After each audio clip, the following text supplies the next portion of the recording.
sou o Newton Luiz Mamed, nascido em Uberaba, no dia 11 de maio de 1947. Meus pais, Domingos Mamed de Souza, natural de Uberaba, nasceu em 1910. Se fosse vivo, iria fazer 108 anos agora, em março. Nasceu em Fazenda, município de Uberaba.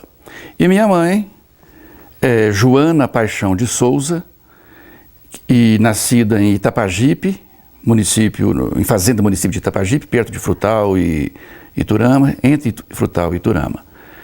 Ela, se fosse viva, estaria hoje com 93 anos. Nós somos 6 irmãos. O mais velho sou eu, o primogênito.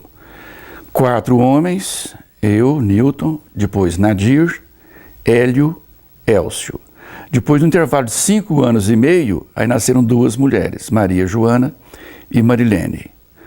Eu, formado em Letras e Filosofia, o Nadir, engenheiro civil, o Hélio, médico, formado aqui em Uberaba, pela Federal de Medicina, o Elcio, engenheiro civil, formado pela Universidade Federal da Bahia, a Maria Joana não estudou, só terminou a 8ª série, e a Marilene, cirurgiã dentista, trabalha em Uberlândia. A minha infância foi muito boa. Eu costumo dizer que dentro da situação econômica da época, veja bem, nasci em 47, então em 57 eu tinha 10 anos de idade, terminando o 4º ano primário, como se dizia naquele tempo. A rua onde eu nasci, na rua Bento Ferreira, ali no bairro das Mercês, hoje é avenida, tem aquelas árvores no meio, a rua não era pavimentada, era mato. Tinha mina d'água, muita vegetação, e a diversão de crianças, de meninos, vou dizer menino homem porque as meninas tinham outros brinquedos. Dos meninos, era soltar papagaio, pipa, jogo de peão, bolinha de gude e caçar passarinho com estilingue. E por falar em caçar passarinho com estilingue, além da região de bastante vegetação na rua e no quintal da casa, tinha rolinha, sanhaço e outros pássaros assim, da cobiça dos meninos, eu sempre tive, por causa de ter parentes que moravam em fazendas, eu sempre ia passear nas fazendas, caçar passarinho. Então eu falo que para os brinquedos da época, foi uma infância muito feliz, apesar da situação econômica precária. Papagaio, estilingue, bolinha de gude, peão, só brinquedos baratíssimos, baratíssimos. E nós tínhamos tempo para estudar e para brincar. Eu fiz o curso primário numa escolinha particular, ali na rua Jaime Bilharinho, número 8. A casa ainda está lá até hoje. De 2 educadoras solteiras, celibatárias, Dona Maria Peixoto e Ana Peixoto. O primeiro ano primário em 1954, segundo e terceiro em 55 e 56. Foi uma época muito boa. Eu até hoje guardo conhecimentos do curso primário. Conhecimentos mesmo, de geografia, de história, de português e outras situações mais. E por serem pessoas católicas, foi nessa escola que nós fizemos as preparações, os preparativos, as antecipações, os conhecimentos para a primeira comunhão, que eu fiz no dia 20 de maio de 1956. Por falar em 1955, foi o ano que eu fiz 8 anos de idade. Eu acompanhei toda a eleição do presidente Juscelino Kubitschek de Oliveira. O papai era eleitor do PSD, dos candidatos do PSD. Então ele votava no Juscelino e os filhos torciam por aqueles em quem o pai votava. Então, por causa disso, eu cresci como um grande fã do Juscelino Kubitschek de Oliveira. Ainda também no lado político, o Mário Palmério, fundador aqui da Uniub, era do PTB, e o PTB era sempre aliado ao PSD. Então o papai também era eleitor do Mário Palmério. Então o primeiro comício do Mário Palmério ao qual eu fui assistir foi na última eleição dele, em 58, que eu já tinha 11 anos. As anteriores eu era muito pequeno, ainda não acompanhei direitinho, não. Então foi infância, eu digo assim, infância muito boa, proveitosa, dentro da década de 50, no ano de 58, quando eu fiz pela primeira vez a 5ª série, eu fiz mais de um, porque depois entrei no seminário, o currículo era diferente. Mas eu acompanhei o auge dos anos dourados do Juscelino Kubitschek de Oliveira. E acompanhei, então, aquelas músicas da Celi Campelo, Biquíni Amarelinho, Estúpido Cupido. São as músicas de quando eu estava começando a fazer 11 anos, aquele molequinho deixando de ser uma criancinha e ainda quase pré-adolescente. Então foi uma época muito boa, infância feliz, muito bacana, proveitosa, de grande proveito infantil, de brincadeira e tal. Aí, bom, passado um certo tempo, era coroinha na igreja. Eu sou de um tempo, quando eu tinha 11 anos de idade, eu sabia a missa todinha de cor em latim. Eu não precisava ficar olhando em folheto para responder as orações da missa. Todinha. E cheguei a um ponto de decorar também algumas partes que o padre é que falava. Exemplo, o Pater Noster, o Pai Nosso, né, em latim e tal. E por ser coroinha, logo veio a simpatia pelo seminário. Naquele tempo os padres não falavam em vocação quando era criança, falavam em simpatia. E por causa disso, então, no ano eu fiz 12 anos. Eu ia fazer 13 anos em maio. Com 12 anos, em fevereiro, eu entrei no seminário. Então, fiz da 5ª série ao 3º ano do ensino médio, naquele tempo, da 1ª série ginasial ao 3º colegial, portanto, 7 anos, dentro do seminário. Vejam bem, 12 anos, ia fazer 13 em maio, fim da infância, começo da adolescência. Saí com 19 anos, fim da adolescência, começo da maturidade adulta mesmo, já quando fui fazer faculdade. O nome dos professores do seminário? No seminário, dos padres que foram meus professores no seminário, só tem um vivo daqui de Uberaba. Só um detalhe, dos 7 anos de seminário, eu fiz 5 em Uberaba, até o 1º ano colegial, até 1964. 65 e 6, o 2º e 3º, clássico, né, a gente falava clássico naquele tempo, eu fiz em Ribeirão Preto. E o seminário de Ribeirão Preto ficava em Brodowski, cidade a 20 quilômetros de Ribeirão Preto, cidade natal do grande pintor Portinari. Mas daqui de Uberaba, dos meus professores, só está vivo o Padre Prata, Padre Tomás de Aquino Padre, o nosso querido Padre Pratinha, que agora em dezembro fez 95 anos de idade e ainda escreve no Jornal da Manhã.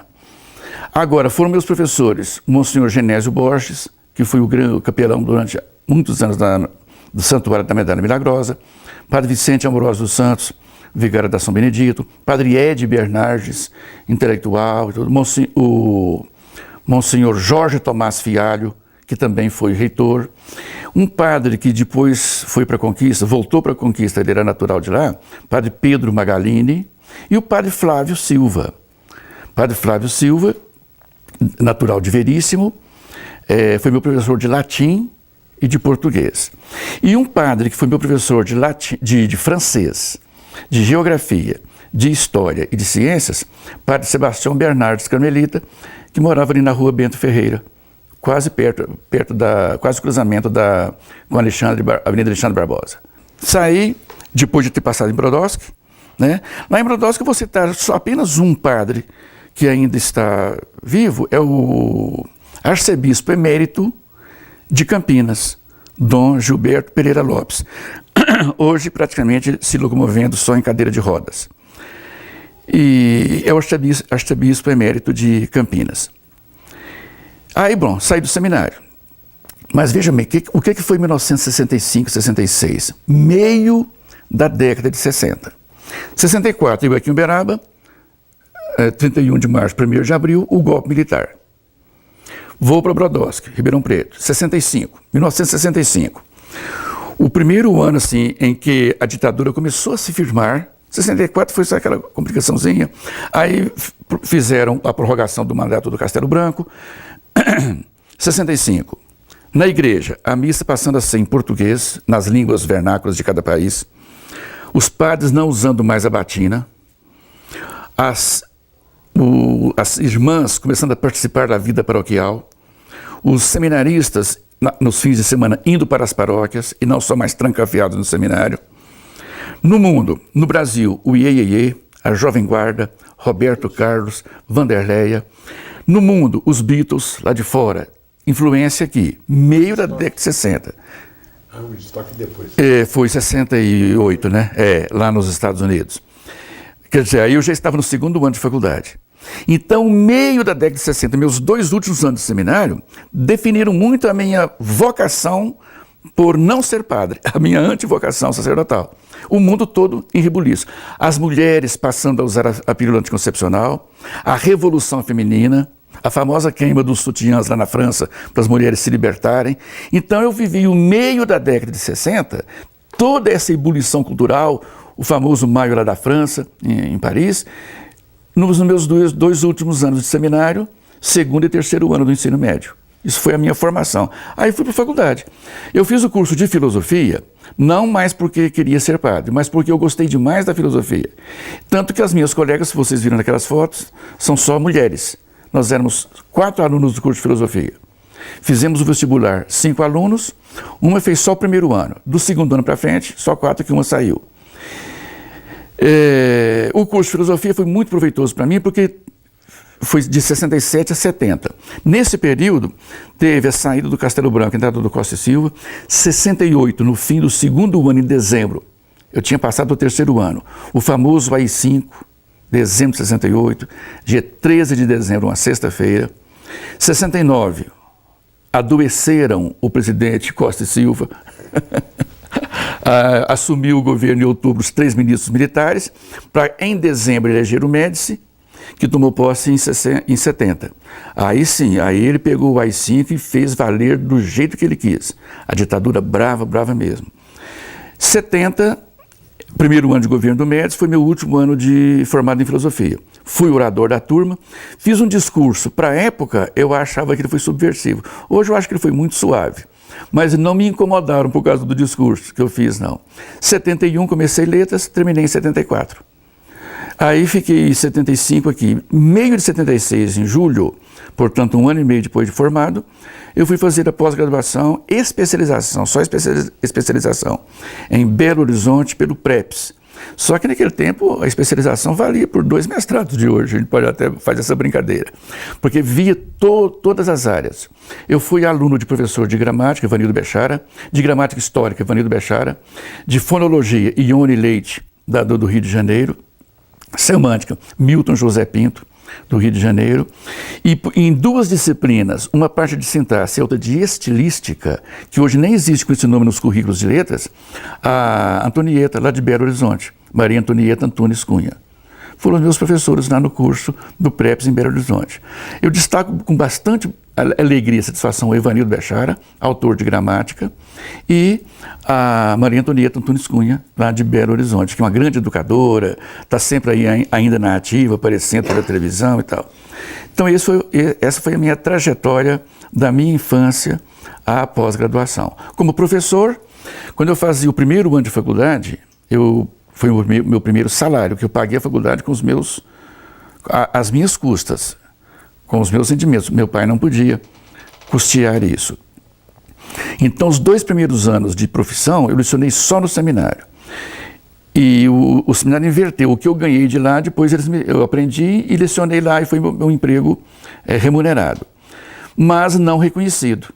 Aí, quando eu estava no terceiro ano de faculdade, começando o terceiro ano, fui chamado para lecionar no colégio do Dr. Zé Ferreira, e lá eu fiquei 38 anos. Depois fui lecionar na antiga FIST, onde me formei, Filosofia e Letras, a convite do Eduardo Guimarães e da irmã Glícia, que era diretora na época. A irmã Glícia tinha sido minha professora de filosofia, professora de lógica, de história da filosofia, era diretora quando eu colei grau, ela que me conferiu o grau, etc. E depois comecei letras. Aí fiquei sendo querido, entre aspas, lá das irmãs. Aí, quando eu estava dentro do primeiro ano de faculdade, no segundo semestre, por isso que o meu contrato com a Uniub com a FIST, que veio para a Uniub, foi agosto, começo do segundo semestre. Eu fui chamado para ser professor de uma turma, foi uma turma tão grande que ficou de dependência, que deu para formar uma sala independente. Aí eu fui professor, e de lá para cá, estou aqui até hoje, né, como professor na minha carreira. O último ano aqui como leigo foi 1959, 1960 entrei no seminário em fevereiro. Naquele tempo, o atual Colégio Estadual Castelo Branco chamava-se Escola Normal. Era a única escola estadual de Uberaba, sem contar os chamados grupos escolares. Grupo escolar que tinha só da 1ª à 4ª série. E a Escola Normal tinha da 1ª à 4ª e da 5ª à 8ª, que naquele tempo falava da 1ª à 4ª ginasial. Então, da 5ª à 8ª, Uberaba só tinha uma escola estadual. O atual Castelo Branco, que se chamava Escola Normal. particulares, havia as 3 tradicionais. O Colégio Marista, diocesano, só para homens. O Colégio Nossa Senhora das Dores, das Irmãs Dominicanas, só para mulheres. E uma escola mista de excelente qualidade, de elevadíssimo nível, chamado Colégio do Triângulo Mineiro, que era do Mário Palmério, o fundador da Uniub, e funcionava lá onde é o campus centro da Uniub. Ali, então, Uberaba tinha 3 escolas particulares de elevado nível. Marista, só para homens, Nossa Senhora das Dores, só para mulheres, e o Triângulo, que era para homens e mulheres. Os professores que davam aula de ciências para 6ª série, 7ª, 8ª, matemática, eram os mesmos que lecionavam nos cursos de odontologia, engenharia civil, das 3 faculdades do Mário Palmério, engenharia civil, odontologia e direito. Professores de português, Dr. Homero Vieira de Freitas, José Geraldo Guimarães, pai do Eduardo Guimarães. De ciências, Dom Sebastião Araújo Falcão, que era padre e também dentista, tanto que foi diretor da Faculdade de Odontologia. Professor de matemática da 5ª série, o Pepe, o famoso Pepinho, o monstro, o terror dos alunos da engenharia civil. Lecionava matemática na engenharia civil e matemática para a 5ª série no Colégio Triângulo. Santino Gomes de Matos, gramático, autor de livros, professor de português nas escolas, nas séries do Colégio Triângulo. Bom, aí, dentro desse meio, surgiram também de elevadíssima qualidade na época, o Colégio Cristo Rei, do professor Erwin Piller, e o Colégio Nossa Senhora das Graças, do professor Murilo Pacheco de Menezes, que vai fazer 60 anos este ano. Este ano estamos comemorando lá os 60 anos do Colégio Nossa Senhora das Graças. Desses que eu falei, só o Cristo Rei que não existe mais. Eu esqueci de falar um. 58 surgiu o Oswaldo Cruz, que fechou o ano passado. Iria fazer 60 anos este ano, funcionou 59. E hoje o prédio ocupado pelo Oswaldo Cruz foi adquirido pela Unipac. Eu até leciono lá também. Agora, historicamente, o ensino de Uberaba sempre foi de alto nível. Vou falar só uma coisinha bem pequenininha aqui. O meu seminário.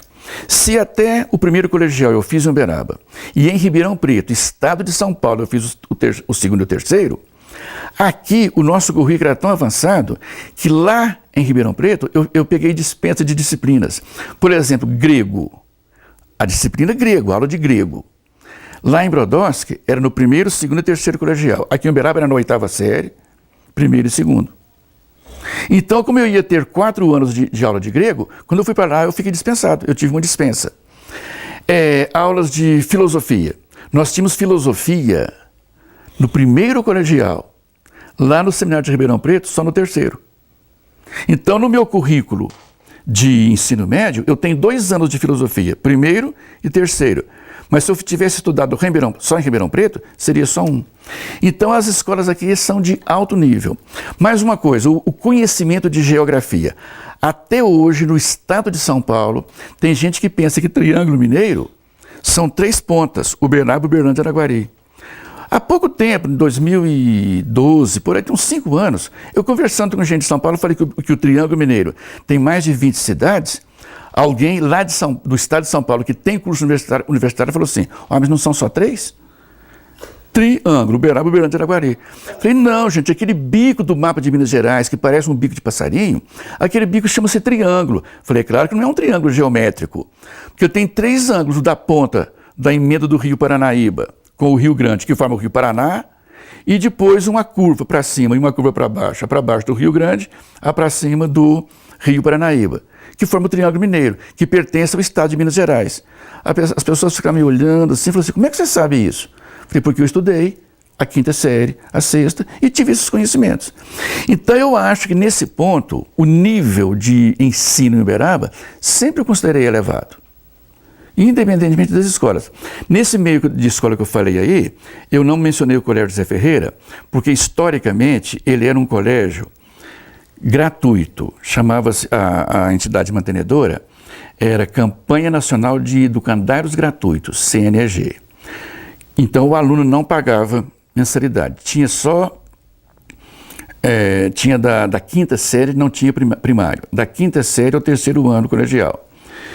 Não tinha sede própria, funcionava lá onde a Escola Estadual Brasil, na Praça Comendador Quintino, que naquele tempo chamava Grupo Brasil.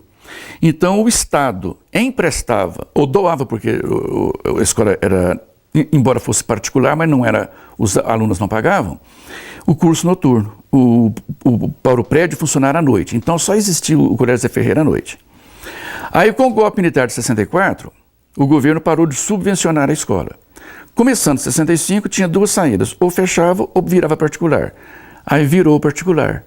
E 2 anos depois mudou o nome, em vez de ser Campanha Nacional de Educandários Gratuitos, passou a ser Campanha Nacional de Escolas da Comunidade, CNEC. Como eu entrei lá em 69, o meu primeiro contrato de trabalho, a minha primeira carteira assinada, ainda era CNEG, Campanha Nacional de Educandários Gratuitos.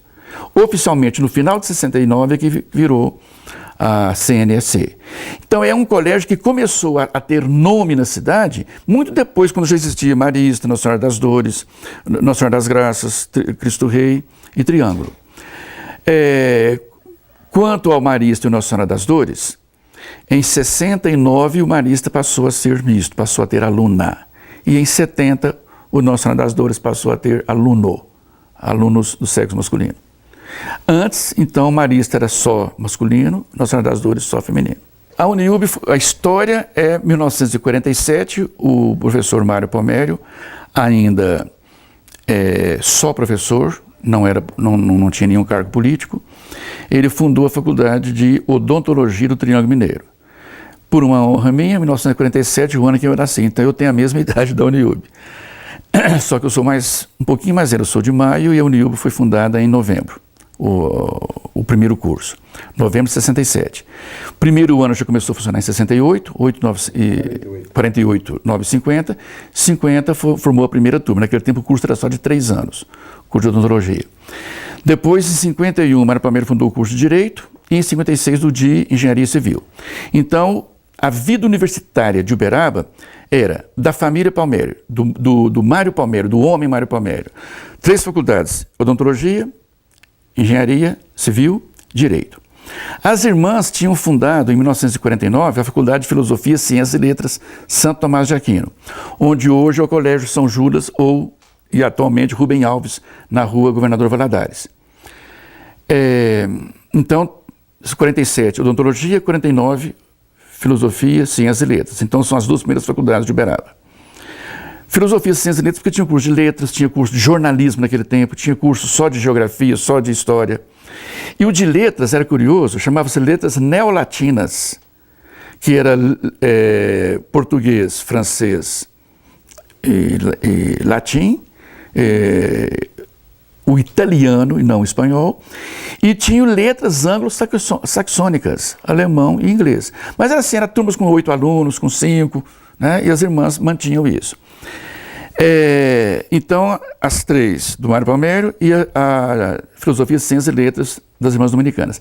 1954, portanto, antes de o Mário Palmério fundar a Engenharia Civil em 56, Juscelino Kubitschek já estava querendo ser candidato a presidente da República. Ele era governador de Minas. E por causa do Triângulo Mineiro, aquele bico do mapa de Minas Gerais, ficar entre Goiás e São Paulo, a população daqui até hoje é mais paulista, mineira e goiana do que mineira, todo mundo sabe isso. Até na vida cultural, no sotaque, nos gostos folclóricos, as nossas músicas sertanejas aqui são iguais às de São Paulo e de Goiás, e não iguais às do norte ou do centro de Minas Gerais. Então o Mário Palmério, que era do PSD, o Juscelino Kubitschek, desculpe, e o Mário Palmério do PTB, mas sempre coligados, o Juscelino viu que o candidato a presidente de São Paulo, que era o Adhemar de Barros, era mais cotado aqui no Triângulo do que ele, o Juscelino. Então falou, Palmério, o que eu faço para o Triângulo gostar de mim? O Mário Palmério falou assim, eu já tenho 2 faculdades, odontologia e direito. Funda uma de medicina.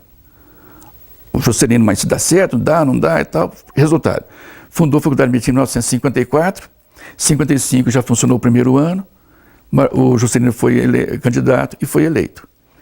Então nós temos odontologia, engenharia, direito do Mário Palmério, filosofia, ciências e letras com vários cursos das Irmãs Dominicanas e medicina, uma fundação que o Juscelino fundou, eu esqueci de comentar isso, dizendo o seguinte, se eu for eleito eu federalizo a escola. Foi eleito, os alunos pagaram a faculdade só até 59, 60, o último ano do governo dele ele federalizou. Então, Uberaba passou a ter uma faculdade federal. Até quando o presidente Lula fundou agora a Universidade Federal. Bom, mas aí o que acontece? Mário Palmério, que era político também, atravessou uma fase, ele foi deputado federal 3 mandatos, de 50 a 62. Na eleição de 62, ele não se candidatou, porque o presidente João Goulart o nomeou embaixador do Brasil no Paraguai. Então, e de 64 a 66, de 62 a 66, no meio do mandato havia o golpe militar. Com isso, o João Goulart deposto, foram depostos também todas as pessoas de cargo de confiança. Mário Palmério, que era do PTB, que era aliado do João Goulart, começou a ser mal visto pelos militares. Então ele deu uma fugidinha para a Amazônia, ficou lá um certo tempo. Voltou para cá, em 72, ele juntou as 3 faculdades que já existiam, Odontologia, Engenharia Civil e Direito, e fundou mais 3 cursos.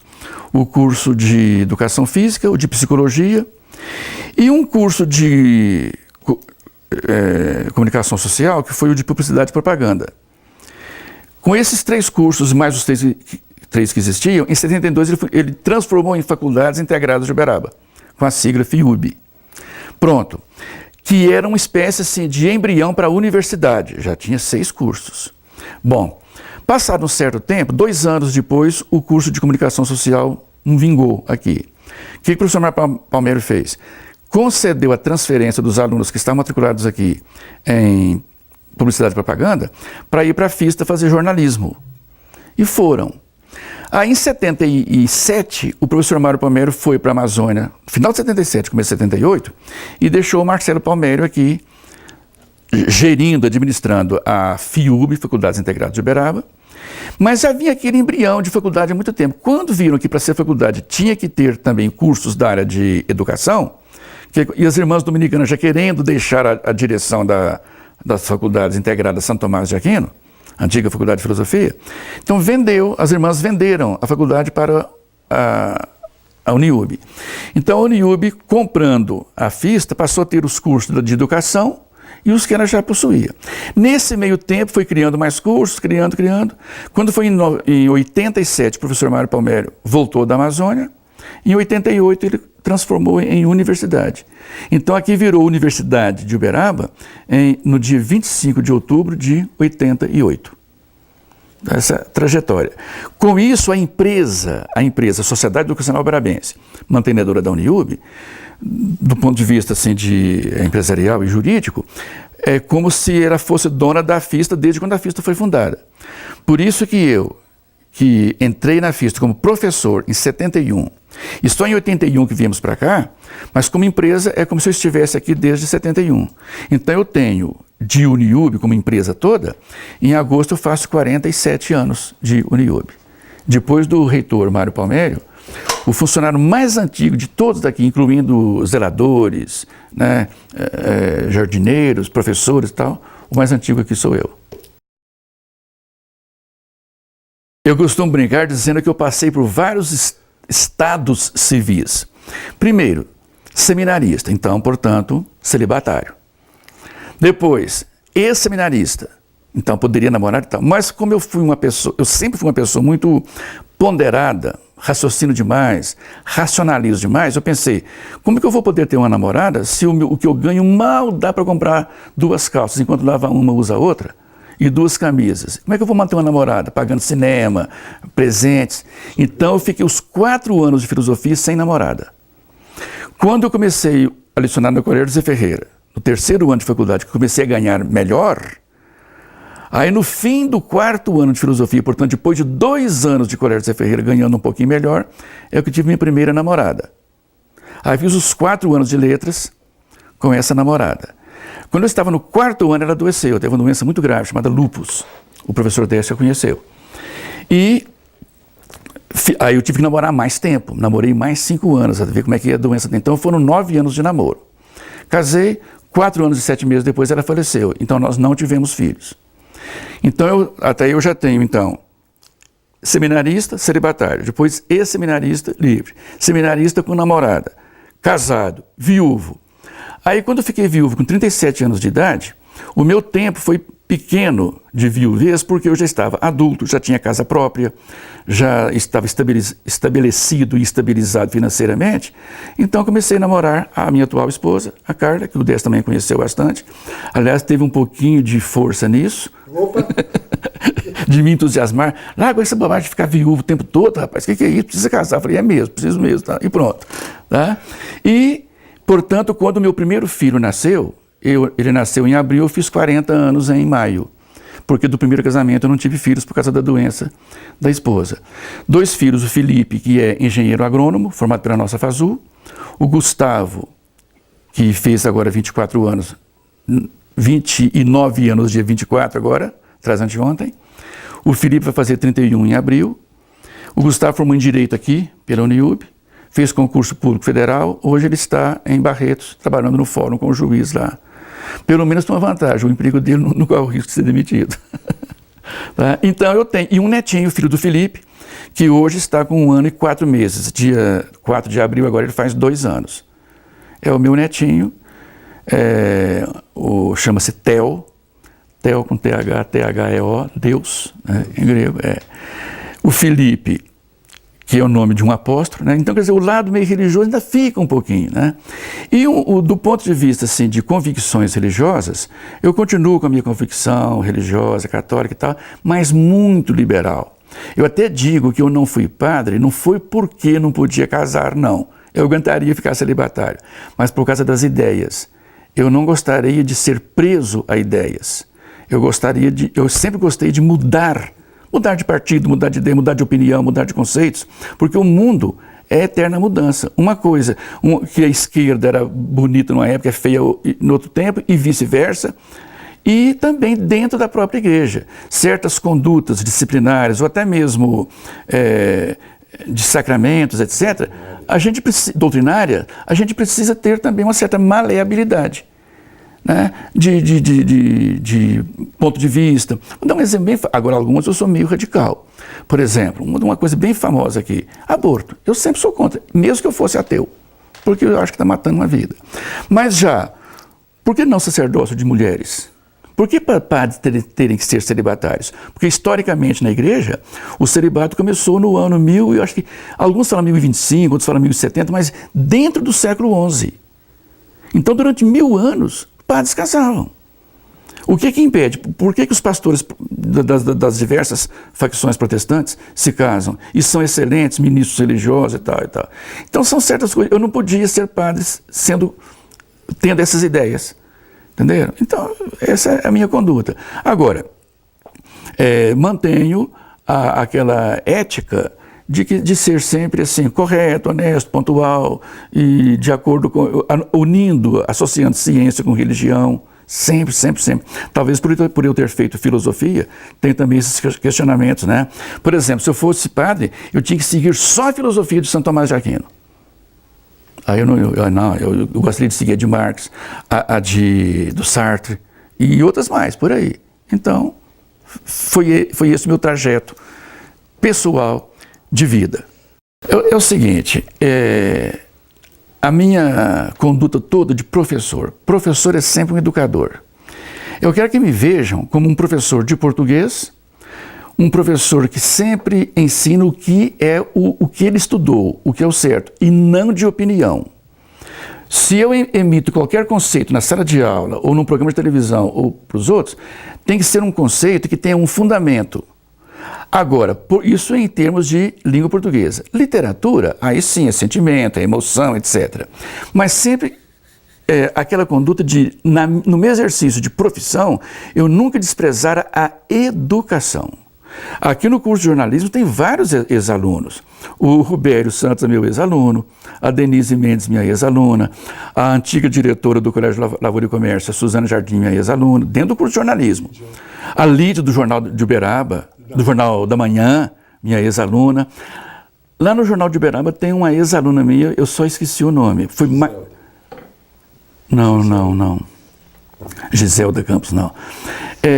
E outros mais por aqui. E outros, o Francisco Marcos, o Chiquinho, meu ex-aluno, Luiz Molinar, né, que são jornalistas na ativa. Então eu brinco o seguinte, Como professor, eu tenho que atuar em todas as esferas da sociedade. Agora, mensagem que eu deixo para vocês, para os jovens e tal: estudar sempre. Nunca parar de estudar. Estudar sempre, atualizar-se, não ficar ultrapassado, agora sem desprezar os fundamentos básicos da ciência, que vem desde Aristóteles, desde Platão, etc., passa por Tomás de Aquino, por Isaac Newton, por Einstein, sem perder isso aí.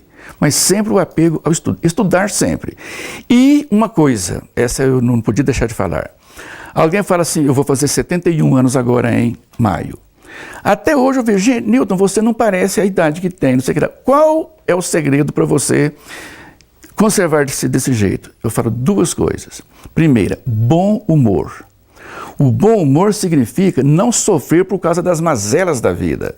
Eu posso me preocupar com elas, mas não sofrer, porque eu não posso resolver. Entendeu? Não quer dizer que eu vou ser sempre alienado, que eu vá ser sempre alienado, não. Mas é o seguinte: eu não posso resolver, então por que sofrer com isso? Mas tenho que estar atualizado, ver o que está acontecendo, contribuir, em alguns casos, de solução. E manter sempre o bom humor.